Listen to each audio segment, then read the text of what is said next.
আসসালামু আলাইকুম সুপ্রিয় শিক্ষার্থী, তোমরা সকলেই ভালো আছো এই কামনা করে আমি তোমাদের সামনে আজকে নতুন একটি অধ্যায় নিয়ে তোমাদের সামনে হাজির হয়েছি পদার্থবিজ্ঞানে। তো শিক্ষার্থী বন্ধুরা, তোমরা কেমন সময় কাটাচ্ছ? প্রতিনিয়তই তো দিন দিন দেখা যাচ্ছে যে আমাদের এই বিরক্তকর যে সময়টা সেটার অ্যামাউন্ট বাড়ছে।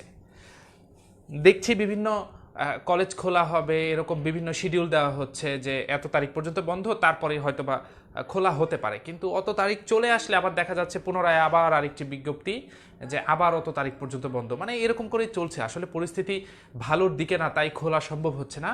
কিন্তু আমাদেরকে খুব দৃঢ়চিত্তে পড়াশোনায় মনোযোগী থাকতে হবে, কারণ এই ট্র্যাক ছেড়ে দিলে তারপর তুমি দেখা যাবে যে পড়াশোনা করতে আর ভালো লাগবে না। একটা সময় এত লম্বা সময় পড়াশোনার বাইরে থাকার সুযোগ নাই।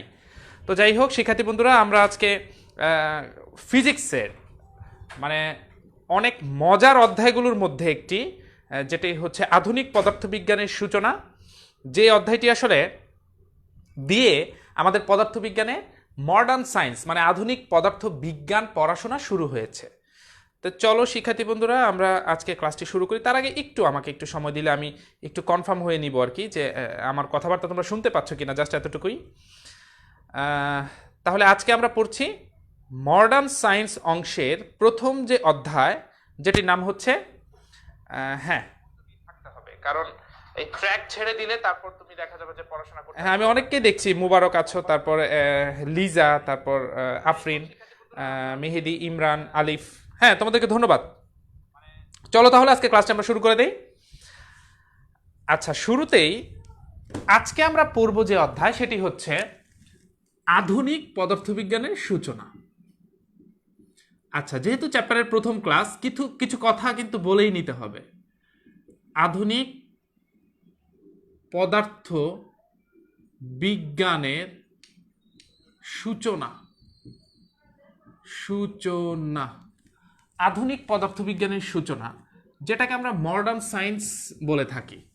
তো এই যে একটি অধ্যায় আজকে আমরা স্টার্ট করলাম, এই অধ্যায়টি হচ্ছে আমাদের ৮ নাম্বার অধ্যায় পদার্থবিজ্ঞান দ্বিতীয় পত্রের।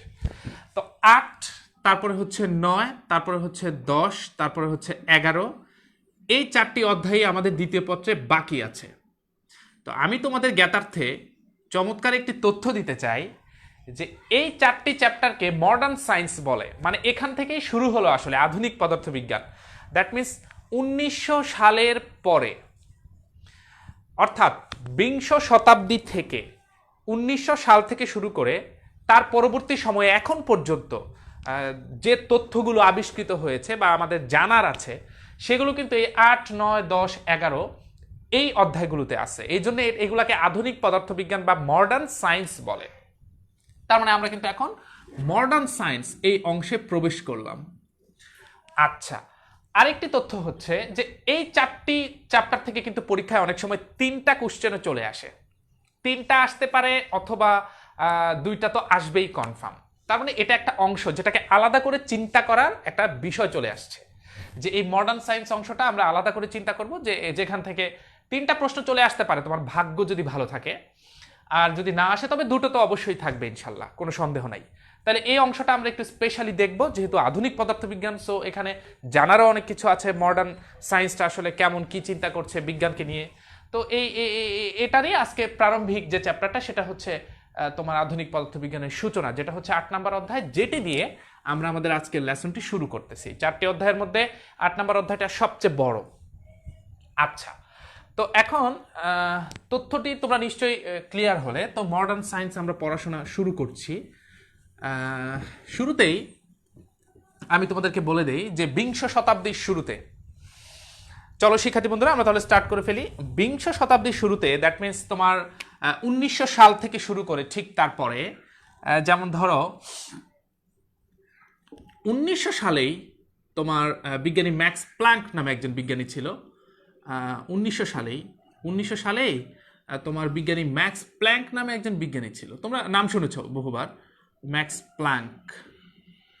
তো 1900 সালে বিজ্ঞানী ম্যাক্স প্ল্যাঙ্ক যে বিষয়টি করেছে, সে তোমার কোয়ান্টাম তত্ত্ব আবিষ্কার করেছে। ম্যাক্স প্ল্যাঙ্ক কোয়ান্টাম তত্ত্ব। তো বিংশ শতাব্দীর শুরুতেই কিন্তু একটা বিপ্লব শুরু হয়েছে বিজ্ঞান জগতে। বিজ্ঞান জগতে একটা বিপ্লব বলতে পারো তুমি, মানে খুব বিশাল একটা বিপ্লব। তুমি বলতে পারো স্যার আধুনিক পদার্থবিজ্ঞান 1900 সাল থেকে মানে বিংশ শতাব্দী থেকে শুরু হয়েছে, তাহলে এর আগে যে বিজ্ঞানগুলো সেগুলো কি চিরায়ত বা পুরাতন পদার্থবিজ্ঞান? হ্যাঁ, সেগুলো হচ্ছে পুরাতন পদার্থবিজ্ঞান, যেগুলো তোমরা প্রথম পত্রে এবং দ্বিতীয় পত্র 7 নম্বর অধ্যায় পর্যন্ত পড়ে আসছো।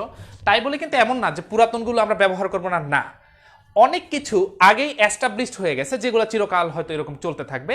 কিছু কিছু বিষয় আছে যেগুলোর ব্যাখ্যা দেওয়া সম্ভব হয়নি। ওই পুরাতন তত্ত্বগুলো থেকে কিছু কিছু বিষয় আছে যেগুলো নিয়ে স্পষ্ট ধারণা পাওয়া সম্ভব হয়নি, যেগুলোর ব্যাখ্যা প্রদান করা সম্ভব হয়নি।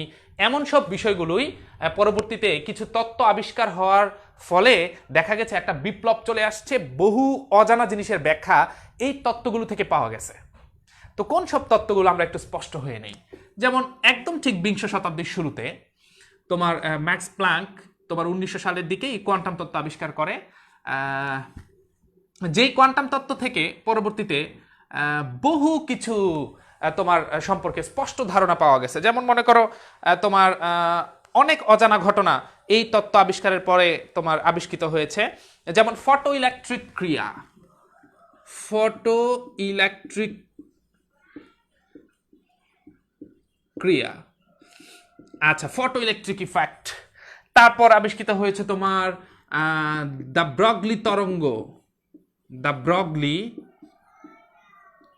ব্রগলি তরঙ্গ দৈর্ঘ্য।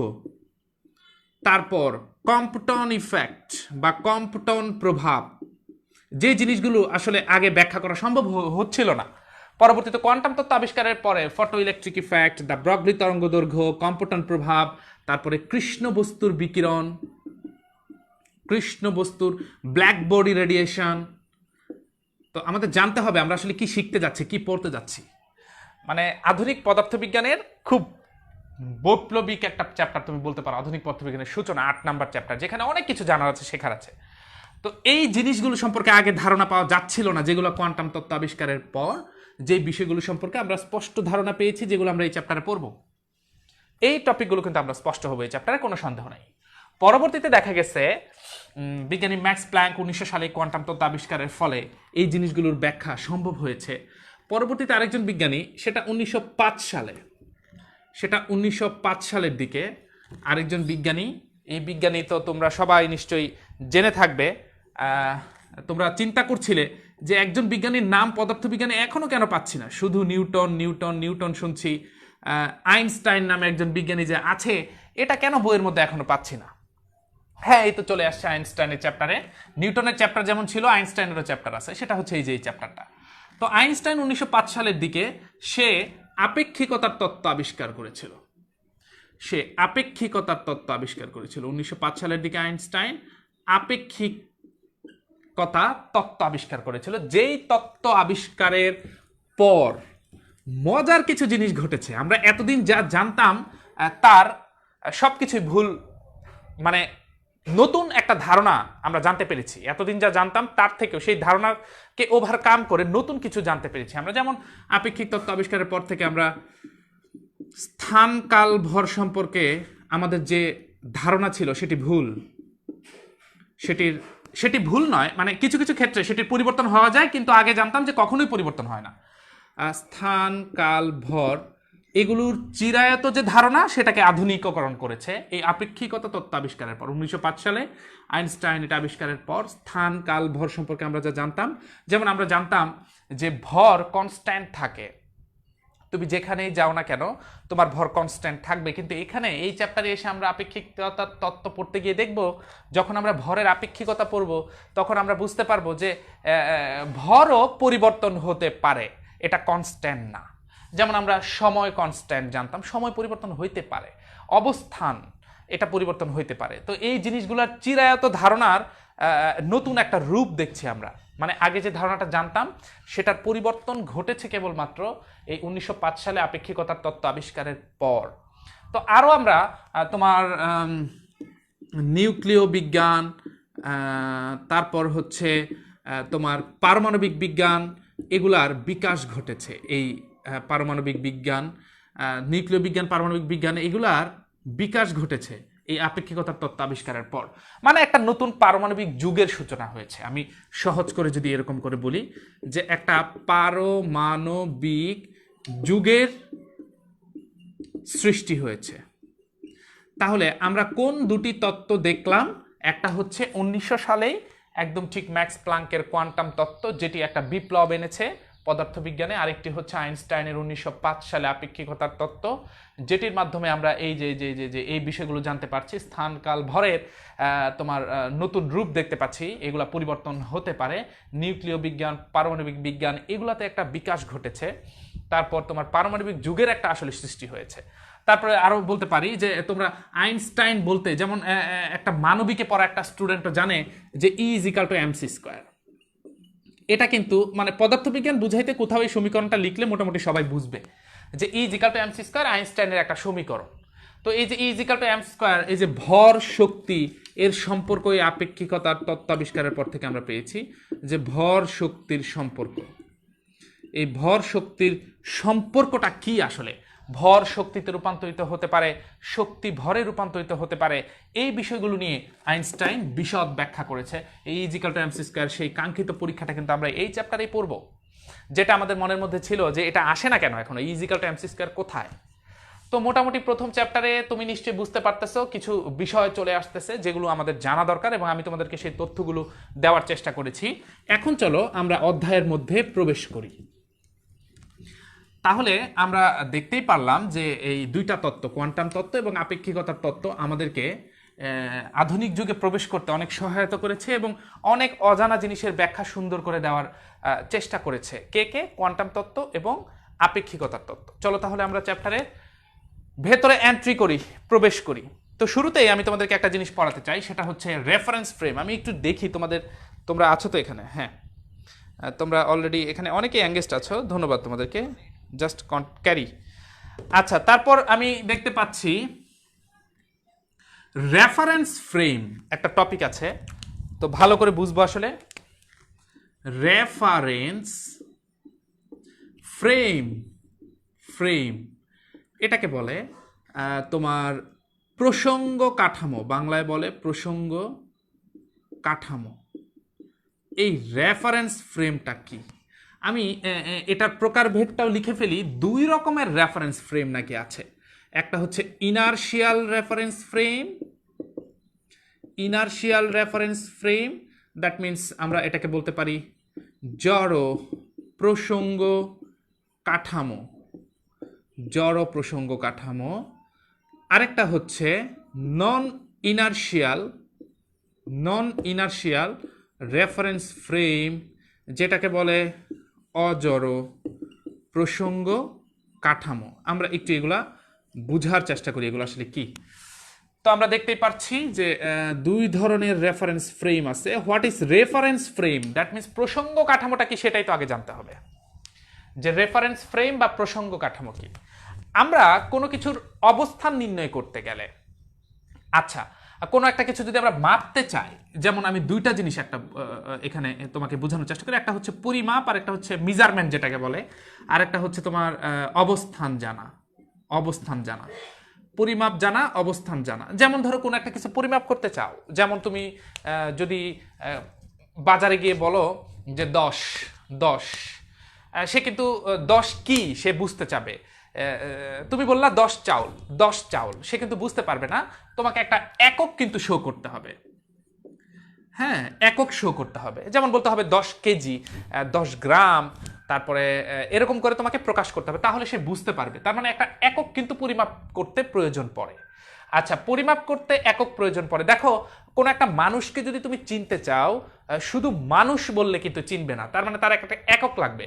মানুষ চেনার ক্ষেত্রে সেক্ষেত্রে একক হিসেবে তুমি তার ঠিকানা বা তার নাম এটাকে তুমি শো করতে পারো, তাহলে কিন্তু মানুষটাকে চেনা যাবে।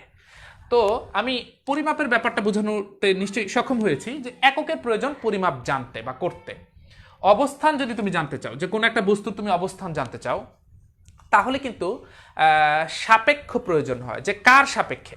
যেমন আমি তোমাদেরকে প্রশ্ন করি, যেমন আমি এখানে দাঁড়িয়ে আছি, তো তুমি যদি আমার কাছে জানতে চাও স্যার আপনি কোথায় দাঁড়িয়ে আছেন, তাহলে আমার আশপাশে যদি কিছুই না থাকে, তাহলে আমি কাকে রেফারেন্স হিসেবে নিয়ে আসব?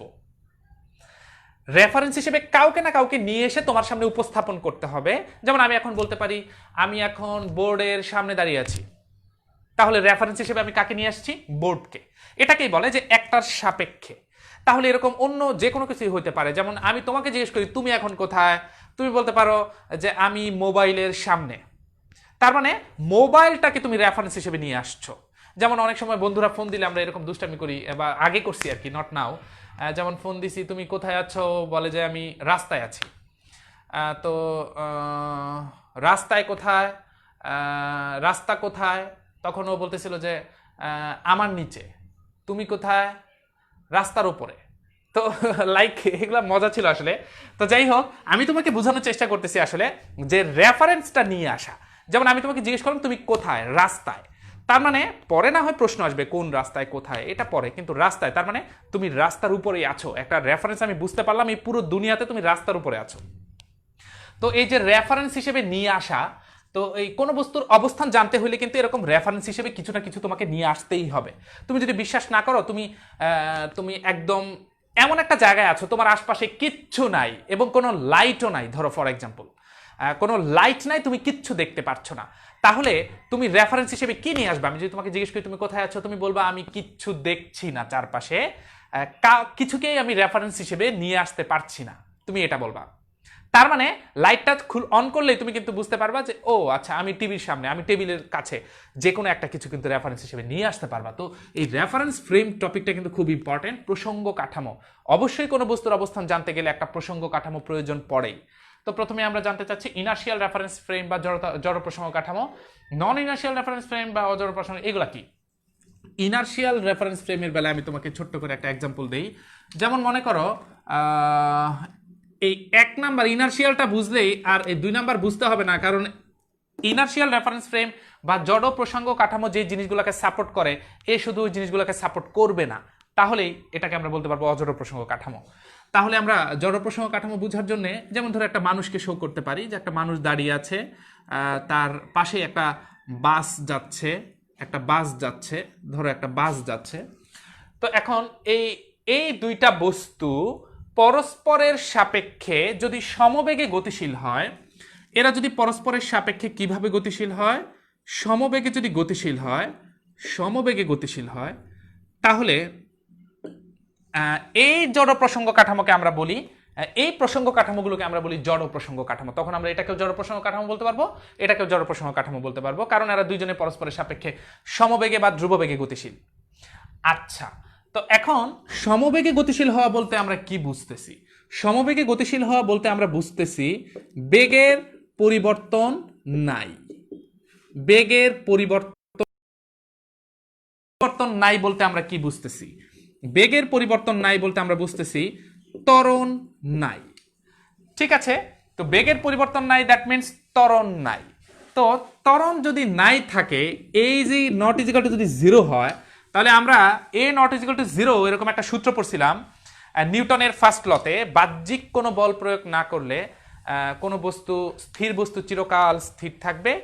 এই কলমটাকে যদি আমি এই ঘরে রেখে দেই, বাহ্যিকভাবে কোনো রকম ডিস্টার্ব যদি তাকে না করি, সে চিরকাল এরকম স্টিল থাকবে, এবং যদি ডিস্টার্ব করি তাহলেই কেবলমাত্র এটা লড়বে।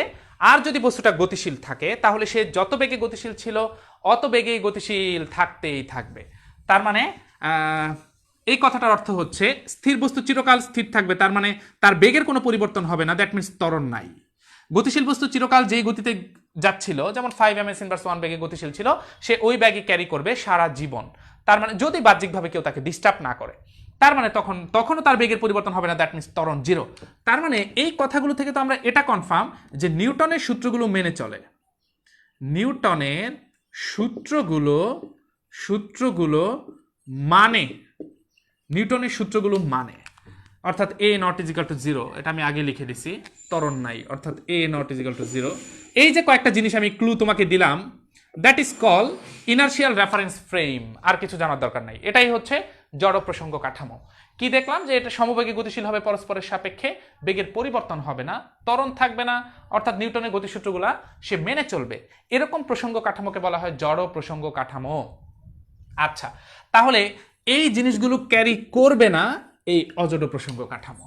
তার মানে পরস্পরের সাপেক্ষে সমবেগে গতিশীল হবে না। আচ্ছা, যেমন আমি একটা এক্সাম্পল হিসেবে তোমাকে দিই। আচ্ছা, এক্সাম্পলটা পরেই দিই। বেগের পরিবর্তন হবে, অর্থাৎ ত্বরণ থাকবে। ত্বরণ থাকলে নিউটনের সূত্র মেনে চলবে না। আচ্ছা, এই জিনিসগুলোকে আমরা বলতে পারবো, তখন ওই প্রসঙ্গ কাঠামোকে আমরা অজড় প্রসঙ্গ কাঠামো বা নন ইনার্শিয়াল রেফারেন্স ফ্রেম বলতে পারবো। তাইলে শিক্ষার্থী বন্ধুরা, আমরা এখান থেকে যে মেসেজটা শিখলাম সেটা হচ্ছে, আসল যে কথাটা সেটা হচ্ছে জড় প্রসঙ্গ কাঠামো নিউটনের লজিকগুলোকে মানে, অজড় প্রসঙ্গ কাঠামো নিউটনের লজিকগুলোকে মানে না। আরেকটা ইম্পর্টেন্ট জিনিস হচ্ছে, জড় প্রসঙ্গ কাঠামোতে ত্বরণ থাকে না, অজড় প্রসঙ্গ কাঠামোতে ত্বরণ থাকে। তো এখন অজড় প্রসঙ্গ কাঠামোর একটা এক্সাম্পল আমি তোমাকে দিতে পারি। যেমন ধরো তুমি গাড়িতে ধরো, যেমন আমি তোমাকে কিছুক্ষণ আগে বলেছি, একটা কলমকে তুমি এখানে রেখে দাও, সেটা কিন্তু কোনো বাহ্যিকভাবে বল ডিস্টার্ব না করলে, বল প্রয়োগ না করলে আজীবন এখানেই থাকবে, তার মানে ত্বরণ থাকবে না। এটাকে আমরা জড় প্রসঙ্গ কাঠামো বলতে পারি কোনো কিছুর সাপেক্ষে। তো এই জিনিসটাকে যদি তুমি বাসের মধ্যে রাখো, যদি বাসের মধ্যে তুমি এই কলমটাকে রাখো, তাহলে দেখা যাবে হঠাৎ করে যদি বাসটা স্টার্ট করে, চালু হয়, তাহলে বাসটা হঠাৎ করে চালু হওয়া মানেই তার বেগের একটা পরিবর্তন হচ্ছে, তার মানে ত্বরণ আছে। তখন কিন্তু কলমটা একটু পেছন দিকে চলে আসবে। তুমি যদি কোথাও একটু রেখে দাও ফ্লোরের মধ্যে, দেখবা পেছন দিকে চলে আসছে। তো কলমটা যে পেছন দিকে চলে আসলো, তাহলে দেখতে পারতেছি আমরা বেগের পরিবর্তন হইল। তখন কিন্তু একটা সাপেক্ষে আরেকটাকে, ওই প্রসঙ্গ কাঠামোগুলোকে আমরা অজড় প্রসঙ্গ কাঠামো বলতে পারবো, সেখানে নিউটনের লজিকগুলো মানে নাই। আচ্ছা, তাহলে এই জড় প্রসঙ্গ কাঠামো, অজড় প্রসঙ্গ কাঠামো আমরা পড়লাম, যেটা কোনো বস্তুর অবস্থান জানতে সেটার প্রয়োজন হবেই হবে, যেটা আমরা গতিবিদ্যা চ্যাপ্টারে ভালো করে পড়ে আসছিলাম। আমি জানি না তোমাদের মনে আছে কিনা, এখানে আরেকটু স্পষ্ট হইলাম। তো শিক্ষার্থী বন্ধুরা, তোমাদের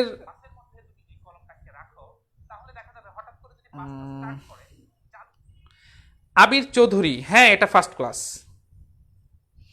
এটাই ফার্স্ট ক্লাস, আধুনিক পদার্থবিজ্ঞানের সূচনার এটাই ফার্স্ট ক্লাস।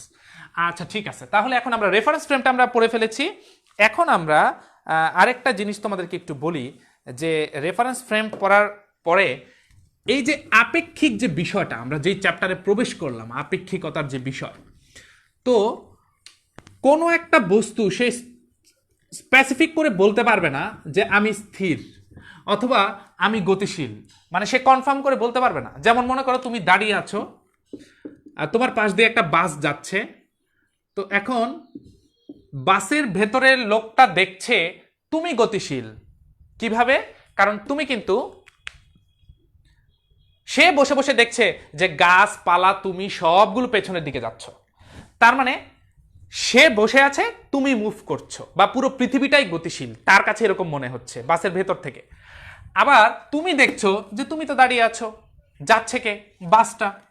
তাহলে আলটিমেটলি কেউ কিন্তু স্পেসিফিক করে বলতে পারবে না আমারটা ঠিক। এই জন্যেই স্থিতিশীলতা, গতিশীলতা, এই জিনিসগুলো আসলে আপেক্ষিক, মানে এক একজনের কাছে এক এক রকম মনে হইতে পারে, সেটা অবস্থা বুঝে। তো যাই হোক, এই চ্যাপ্টারটাতে আমরা প্রবেশ করেছি, স্পেসিফিক করে আমরা এই জিনিসগুলো ভালো করে পড়ার চেষ্টা করব। তো শিক্ষার্থী বন্ধুরা, আমরা এখন যে কাজটি করব, আমরা এখন যে কাজটি করব, তোমরা এতদিন নিশ্চয়ই জেনেছো এরকম তরঙ্গ সঞ্চালনের ব্যাপারটা, যে তরঙ্গ, আমরা লাস্ট চ্যাপ্টারে তো তরঙ্গ সঞ্চালিত হওয়া নিয়ে নানান রকম এক্সপেরিমেন্ট করলাম। তো তরঙ্গ যে সঞ্চালিত হয়, মুভ করে, তো এটা নানা রকম তরঙ্গ থাকতে পারে। যেমন ধরো শব্দ তরঙ্গ থাকতে পারে, তারপরে তোমার দৃশ্যমান অনেক তরঙ্গ আছে, পানির তরঙ্গ থাকতে পারে। যেমন আমি কয়েকটা স্পেসিফিক করে বলি, যে পানির তরঙ্গ থাকতে পারে, শব্দ তরঙ্গ থাকতে পারে, টানা তারে সৃষ্ট তরঙ্গ থাকতে পারে। তো এই যে নানা রকম তরঙ্গ, এই তরঙ্গগুলো কিন্তু অবশ্যই সঞ্চালিত হওয়ার সময় কোনো না কোনো মাধ্যমের মধ্যে দিয়ে গতিশীল হয়েছে। তো মাধ্যম কিন্তু একটা মারাত্মক বিষয়, যে কোনো না কোনো মাধ্যমের মধ্যে দিয়ে অবশ্যই এরা মুভ করেছে বা গতিশীল হয়েছে। তো এখন যে কোনো তরঙ্গই কোনো না কোনো মাধ্যমের মধ্যে দিয়ে গতিশীল হয়েছে। তো বিজ্ঞানীদের মাথায় তারপর হঠাৎ করে একটা জিনিস চলে আসলো, যে কোনো তরঙ্গই দেখছি কোনো না কোনো মাধ্যমের মধ্যে দিয়ে প্রবেশ করছে, আমরা গতিশীল হচ্ছে। লাস্ট চ্যাপ্টারে ভৌতালোক বিজ্ঞানে দেখেছি যে আলো এক প্রকার তরঙ্গ। তো আলো যে সূর্য থেকে পৃথিবীতে আসে, কোটি কোটি কিলোমিটার পথ অতিক্রম করে পৃথিবীতে যে আলোটা আসে, এই আলোটা কোন মাধ্যমের মধ্যে দিয়ে প্রবেশ করে, এটা নিয়ে কিন্তু বিজ্ঞানীদের মধ্যে অনেক জল্পনা কল্পনার সৃষ্টি হয়েছে। তারা অনেক চিন্তা ভাবনা করেছে, অনেক কৌতূহলের জন্ম দিয়েছে, এবং তারা অনেক অ্যানালাইসিসও করেছে। তাহলে কি বললাম, আলো কোন মাধ্যমের মধ্যে দিয়ে প্রবেশ করে বা যাতায়াত করে, সেটা নিয়ে অনেক কনফিউশন ছিল, অনেক কৌতূহল ছিল বিজ্ঞানীদের মধ্যে। হঠাৎ করে বিজ্ঞানীরা ডিসিশন নিল, তারা বিশ্বাস করে ফেললো যে আলো তাড়িৎচুম্বক তরঙ্গ সঞ্চালনের মতো একটি মাধ্যম সে ব্যবহার করে, যেমন ইথার। বিজ্ঞানীরা কল্পনা করলো যে ইথার নামক একটা মাধ্যম আছে, এই মাধ্যমের মধ্যে দিয়ে বিজ্ঞানীরা ফার্স্ট অফ অল যেই কাজগুলো করলো আমি সেটা লিখি। তারা বিশ্বাস করলো যে ইথার মাধ্যমের মধ্যে দিয়ে আলো যাতায়াত করে। তারা বিশ্বাস করলো ইথার মাধ্যমের মধ্যে দিয়ে আলো যাতায়াত করে। বিজ্ঞানীরা, ওই সময়ের বিজ্ঞানীরা আরেকটা জিনিস তারা বিশ্বাস করলো যে ইথার আবিষ্কার করে ইথারের অস্তিত্ব বের করা সম্ভব না। অস্তিত্ব বের করা সম্ভব না, আবিষ্কার করা এটা সম্ভব না, অস্তিত্ব বের করা সম্ভব না, জানা যাবে না, অস্তিত্ব আবিষ্কার করা যাবে না, এটাও তারা বিশ্বাস করত। এবং একই সাথে তারা এটাও বিশ্বাস করত যে ইথার তোমার ইথারের মধ্যে দিয়ে আলো যাতায়াত করে। তো এখন এই জিনিসগুলো তারা মোটামুটি কনফার্ম করে ফেলেছিল যে আলো তাহলে আলো কোন মাধ্যমের মধ্যে দিয়ে অতিক্রম করে? আলো ইথার মাধ্যমের মধ্যে দিয়ে, ইথার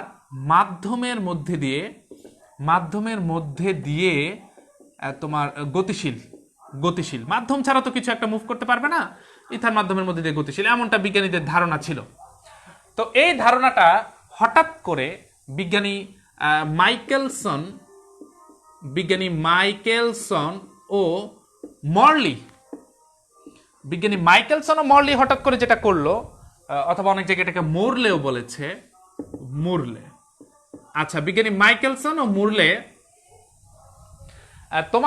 তারা দুইজনে মিলে 1887 সালের দিকে বিজ্ঞানী মাইকেলসন মুরলে তারা পরীক্ষা করে দেখেছে যে ইথার নামক আসলে কোনো মাধ্যমের অস্তিত্ব নাই। ইথার নামক মাধ্যমের অস্তিত্ব নাই। যতবারই তারা পরীক্ষা করেছে ততবারই তারা ব্যর্থ হয়েছে, যে ইথার নামক কোনো মাধ্যমের অস্তিত্ব তারা খুঁজে পায় নাই। এটা বিজ্ঞানী মাইকেলসন মুরলে 1887 সালের দিকে পরীক্ষা করেছে। অনেক বড় এক্সপেরিমেন্ট, এই এক্সপেরিমেন্ট করার আমাদের প্রয়োজন নেই, তবে এখানকার মেইন যে সিদ্ধান্তগুলো সেগুলো আমি তোমাদেরকে জানিয়ে দিচ্ছি। আচ্ছা, তাহলে আলো ইথার নামক মাধ্যমের মধ্যে দিয়ে গতিশীল, এটা ওই সময়ের বিজ্ঞানীরা একটা বিশ্বাস মনের ভিতরে স্থাপন করেছে, এবং এটা আবিষ্কার করা সম্ভব না, ইথার মাধ্যমটাকে খুঁজে বের করা সম্ভব না, এটাও তারা বিশ্বাস করেছে। পরবর্তীতে এই সময়টাতে ইথার নামক কোনো মাধ্যমের যে অস্তিত্ব নাই সেটাও প্রমাণ করেছে মাইকেলসন মুরলে। তো এখন আমরা চলো দেখি ইথার মাধ্যমটা যদি থাকতো তাইলে কি হইতো। আচ্ছা, ইথার মাধ্যমটা যদি থাকতো বা ইথারের যে অস্তিত্ব নাই সেটা আসলে কিভাবে কিছুটা গেস করা যায়। মনে করো আলো, তুমি বলতে পারো যে স্যার আলো তো বায়ু মাধ্যমের মধ্যে দিয়ে যাতায়াত করে, কিভাবে? কারণ কিছু নাই, সেটাই তো বায়ু। না, সূর্য থেকে আলো যে পৃথিবীতে আসে, মাঝখানে বহু জায়গা হচ্ছে শূন্যস্থান। তো এই শূন্যস্থানকে তুমি বায়ু মাধ্যম বলতে পারবে না, ওখানে কিন্তু বায়ু নাই। তাহলে আলো বায়ু মাধ্যমের মধ্যে দিয়ে চলাচল করে না। তাহলে তখনই কিন্তু বিজ্ঞানীরা এইসব বিষয় নিয়ে বিজ্ঞানীরা নানা কৌতূহল তাদের ভেতরে জন্ম দিয়েছিল। তো আমরা যদি এরকম মনে করি যে আলো ইথার মাধ্যমের মধ্যে দিয়ে প্রবেশ করে, আমরা মনে করলাম এই মহাশূন্যের পুরো জায়গাটাতে একদম মনে করো ইথার দিয়ে ভরা, এটা ইথার, সকল জায়গাগুলো ইথারে ভরা, মনে করো এগুলো ইথার, সব ইথার। এখন এই ইথারের মধ্যে দিয়ে মনে করো ইথারের মধ্যেই, মহাশূন্যের এই ইথারের মধ্যেই কোথাও একটা ছোট্ট একটা জায়গা জুড়ে আসলে পৃথিবী আছে। এই যে মনে করো কোথাও ছোট্ট একটা জায়গা জুড়ে পৃথিবী আছে ফর এক্সাম্পল। তো পৃথিবী তো এরকম সূর্যের চারদিকে ঘুরতেছে, সূর্যের চারদিকে পৃথিবী এরকম করে ঘুরতেছে। আচ্ছা, পৃথিবীর যে কক্ষীয় বেগ সেটা হচ্ছে প্রায় 30 কিলোমিটার পার সেকেন্ড। এটাকে তুমি 3 × 10⁴ m⁻⁻1 বলতে পারো। আচ্ছা, আবার একটু খেয়াল করো, আলোর যে বেগ, এটা পৃথিবীর কক্ষীয় বেগের কথা বলছি আমি। আবার আলোর যে বেগ, আলোর বেগটা আবার আমরা বলতে পারি 3 × 10⁸ m⁻⁻1। তাহলে তুমি একটা জিনিস নিশ্চয়ই দেখতে পারতেছো যে পৃথিবীর কক্ষীয় যে বেগটা, এটা আলোর বেগের চেয়ে অনেক কম, 10⁸ ডিফারেন্স অনেক কম। তাহলে একটু লক্ষ্য করো, আমি তোমাকে যেটা বলছিলাম যে ইথারের মধ্যে পৃথিবী এরকম সূর্যের চারদিকে ঘুরছে, তো এই পৃথিবীর যে কক্ষীয় বেগটা ধরলাম এই দিকে। আচ্ছা, তাহলে আমি ধরে নিলাম যে শূন্যস্থান থেকে ওই যে ইথার মাধ্যমের মধ্যে দিয়ে আলো তোমার আসছে, এরকম করে আলো আসছে, তোমার আলো আসতেছে ইথারের সাপেক্ষে, যার বেগকে আমরা সি ধরে নিলাম। তো এখন ইথারের যে বেগটা সেটা এদিকে, আবার এটা এই পৃথিবীর কক্ষীয় বেগ, সেটা ইথার মাধ্যমের মধ্যে দিয়ে আলো যে আসতেছে সেটার বেগ হচ্ছে এত সি, আর পৃথিবীর যে কক্ষীয় বেগ সেটা এইদিকে ঘুরতেছে, এদিকে যাচ্ছে। তো সেক্ষেত্রে এই পৃথিবীর সাপেক্ষে এখানে যে বেগটা সেটা মোট যে বেগটা সেটা হওয়ার কথা মূলত সি প্লাস ভি। আচ্ছা, এখন দুটো যেহেতু একই দিকে যাচ্ছে, আবার ঠিক তুমি অন্যান্য ঋতুতে বা অন্য সময়ে যদি তুমি এটাকে চেক করো, কারণ এই পৃথিবী তো সূর্যের চারদিকে ঘুরছে, ধরো তুমি after 4 months, after 8 months or after 6 months, এরকম অন্য একটা ঋতুতে তুমি যদি এটাকে চেক করো, দেখবা এই পৃথিবী তো ওরকমই আছে, সে তো ঘুরছে, তো তার কক্ষীয় বেগটা এখন এই দিকে। তো এই সময়ে ঠিক একইভাবে ওই ইথার মাধ্যমের মধ্যে দিয়ে আলো আসছে, যার ইথারের সাপেক্ষে যার বেগকে আমরা সি ধরেছিলাম। তো এই ক্ষেত্রে যদি তুমি এই মোট বেগটা বের করো, সেটা হওয়ার কথা সি মাইনাস ভি। তো মাইকেলসন মরলে এই পরীক্ষাটা করেছে এবং বারবার তারা চেক করেছে একটা জিনিস, বারবার চেক করে যে জিনিসটা পেয়েছে যে যতবারই তারা পরীক্ষা করে হওয়ার কথা সি প্লাস ভি, আর অন্য সময় তুমি করলে সি মাইনাস ভি, এরকম তুমি ঠিক হাফ ইয়ারলি মানে 6 মাস পরে যদি করো তাহলে এরকম বেগটা পাওয়ার কথা, কমে যাওয়ার কথা, কারণ এটা যেদিকে এটা এখন ওইদিকে আসতেছে একই দিকে। তো সেক্ষেত্রে পৃথিবীর সাপেক্ষে এই বেগটা, টোটাল বেগটা কমে যাওয়ার কথা। কিন্তু বারবারই পরীক্ষা করে দেখা যায় যে এইখানে ফাইনালি আলোর বেগটাকে পাওয়া যায় সি, আলোর বেগটাকে পাওয়া যায় সি, এখানেও ফাইনালি আলোর বেগটাকে পাওয়া যায় সি। যতবারই পরীক্ষা করে ততবারই সে দেখে নেয় যে আলোর বেগ এখানেও সি, এখানেও সি। আলোর বেগ পরিবর্তন হয় না, আলোর পথের অনেক পরিবর্তন হচ্ছে, কিন্তু আলোর বেগের পরিবর্তন হচ্ছে না। তো এই তো মাইকেলসন মরলে তারা কনফার্ম হলো যে আসলে ইথার নামক কোনো মাধ্যম আসলে নাই, তাহলে যা হওয়ার কথা ছিল আসলে তা হচ্ছে না। তো এই তো এখান থেকে মাইকেলসন মরলি তারা ডিসিশন নিল যে আসলে ইথারের কোনো অস্তিত্ব নাই, ইথারের কোনো অস্তিত্ব নাই। তো যাই হোক, তোমার এটা ধারণাটা স্পষ্ট হলাম। তাহলে আজকের ক্লাসে আমরা প্রথমে ইতিহাসটা পড়লাম, আধুনিক পদার্থবিজ্ঞানের সূচনা, আমরা কোথায় যাচ্ছি, কি পড়তে যাচ্ছি। তারপর দেখলাম আমরা রেফারেন্স ফ্রেম, জড় প্রসঙ্গ কাঠামো, অজড় প্রসঙ্গ কাঠামোগুলো কি আসলে এবং এগুলার প্রয়োজন আছে কিনা সেটা দেখলাম। তারপর আমরা মাইকেলসন মরলে পরীক্ষার মোটামুটি জিস্টটা দেখলাম সংক্ষেপে, যে সে পরীক্ষা করে আসলে দেখেছিল যে ইথারের আসলে কোনো অস্তিত্ব নাই। এখন আপেক্ষিকতার বিশেষ একটা স্বীকার্য আছে, তো সেক্ষেত্রে তোমরা একটা জিনিস দেখবে যে আপেক্ষিকতার বিশেষ একটা স্বীকার্য আছে। আপেক্ষিকতার বিশেষ স্বীকার্য তোমার দুইটা, আপেক্ষিকতার বিশেষ যে স্বীকার্য, দুইটা স্বীকার্য আছে। তো আলটিমেটলি একটি জিনিস মাথায় রাখবে যে আইনস্টাইনের আপেক্ষিকতার বিশেষ তত্ত্ব তোমার যেটি আমরা পড়তে যাচ্ছি, এটার স্বীকার্য আছে দুইটা। একটা হচ্ছে তাহলে কিসের স্বীকার্য? আইনস্টাইনের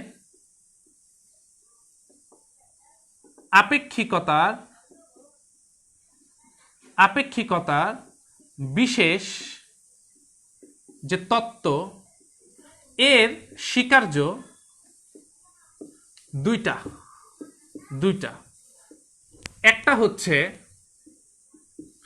আপেক্ষিকতার নীতি,